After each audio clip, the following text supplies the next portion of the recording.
Hello everyone welcome to my channel. देखंतु मु आज बनाऊँगी पोड़ पिठा बनैबी मो माइक्रोवेव रे बनैबी।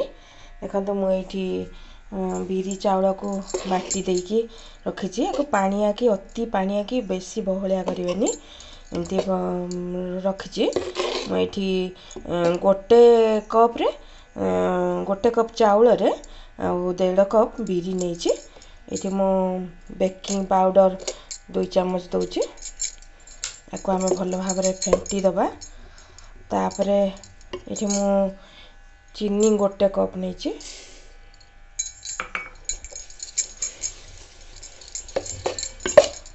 भल भाव गोल दबा। ये देखो चीनी भल भाव गोल देती।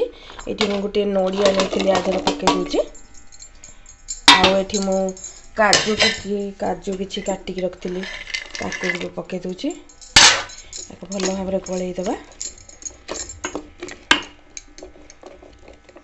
तापरे मैं भेनिला एसेंस नहीं ताकू मैं पकईदेवी।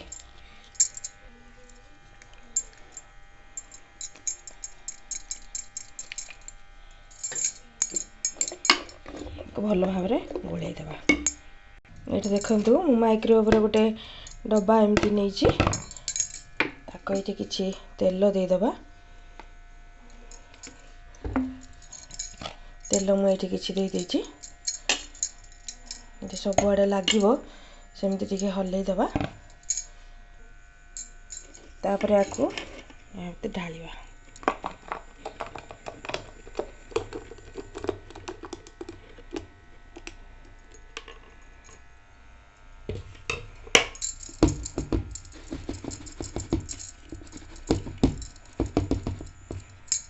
ये देखंतु मुझे माइक्रोवेव रे बसई देली।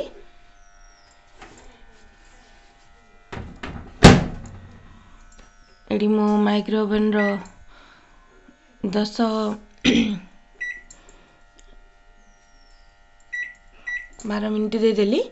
तापर एटा स्टार्ट करछि।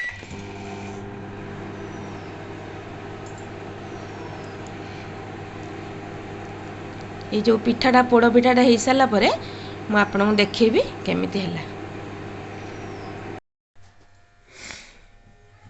एठी देखंतु हमर हेई एजी तबे काढी दबा।